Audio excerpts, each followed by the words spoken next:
The Frog Prince by the Brothers Grimm. In olden times, when wishing was still of some use, there lived a king whose daughters were all beautiful. But the youngest was so very beautiful that the sun itself was amazed each time it shone upon her face. Close to the king's castle was a large, dark forest where an old lime tree with spreading branches grew. Beneath the tree was a fountain. Whenever the day was hot, the king's child would run there to play, taking with her a golden ball. Over and over, she threw it up and caught it, and this ball was her favorite toy. Now one day it happened that the golden ball did not fall back into her hand, but rolled over the rim of the fountain. The king's daughter followed the ball with her eyes, but it sank slowly and vanished beneath the clouded water. Then the girl began to weep, and her tears became harder and harder. She thought she was all alone, but suddenly she heard a voice. "Why are you weeping, king's daughter? Your tears would melt even a stone to pity." She looked around and saw a frog stretching his thick, ugly head from the water. "Ah, water paddler, so it was you that spoke," she said. "I am weeping for my golden ball that has slipped away from me into the fountain."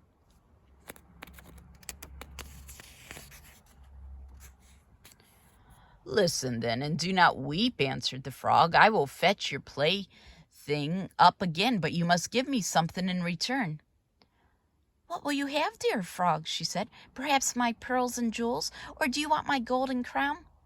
"I care nothing for wealth," the frog answered.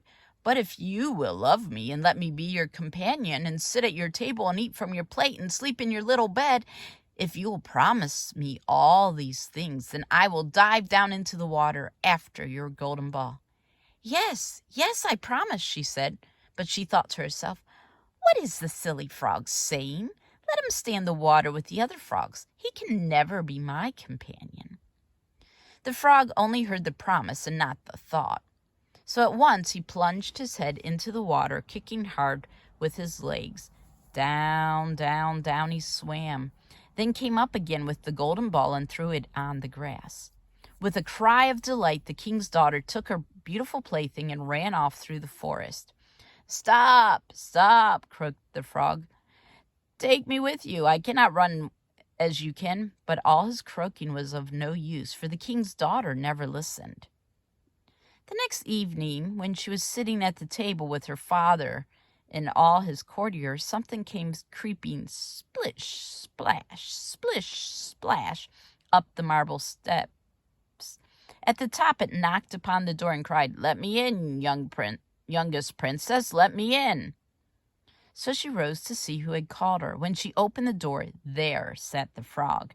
Her heart began to beat violently, and she slammed the door shut and returned to the table. The king saw that she was frightened and asked her if perhaps a giant had come to fetch her away. "Oh, no," she answered. "It is no giant, but a horrid frog." "And what does he want with you?" asked the king. "Ah, dear father, yesterday when I was playing near the fountain, my golden ball fell into the water, and I cried so much that the frog carried it up again.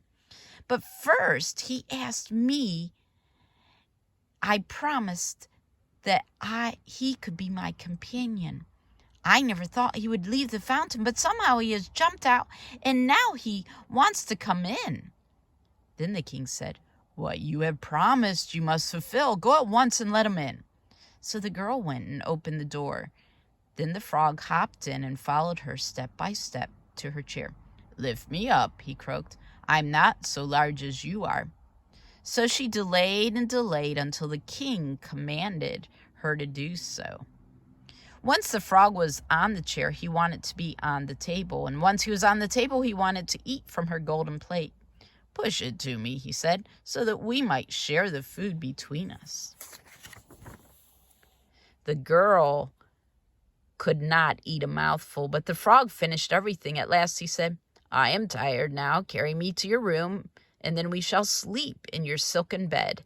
She began to cry, for she was frightened of the cold, ugly creature who was now to share her bed. But the king was angry and said, He who helped you when you were in trouble must now be despised." So the girl took the frog up with 2 fingers and put him in the corner of her room. But as she lay in her bed, he crept up to it. "Put me on the pillow beside you, or I will tell your father," he said. No longer could she bear it. Catching hold of the frog, she threw him with all her might against the wall. "Now you be quiet, you ugly frog," she screamed. But the moment he fell, he was changed from a frog into a prince. He told her he had been under a spell of an evil witch and that only a king's youngest daughter had the power to rescue him from the fountain. Her father had said he must be her companion. Now that he was a prince, she wanted to marry him, and he could hardly refuse. They were soon betrothed, and the next morning when the sun rose, a carriage drawn by 8 white horses came up to the palace. Behind it stood faithful Henry, the servant of the prince. When his master was changed into a frog, faithful Henry was so grieved that he had bound 3 iron bands around his heart for fear that it would break.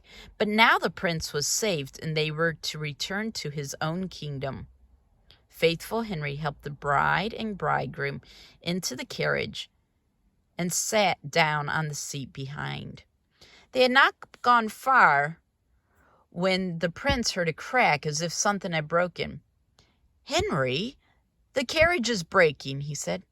"No, master, it is not the carriage, but a band around my heart that was put there to keep it from breaking when you were bewitched." Twice again along the journey there was the same cracking sound, and each time the prince thought some part of the carriage had given away. But it was only the breaking of the last bonds around faithful Henry's heart. Now the prince was free, and his servant had no more need of them. The end.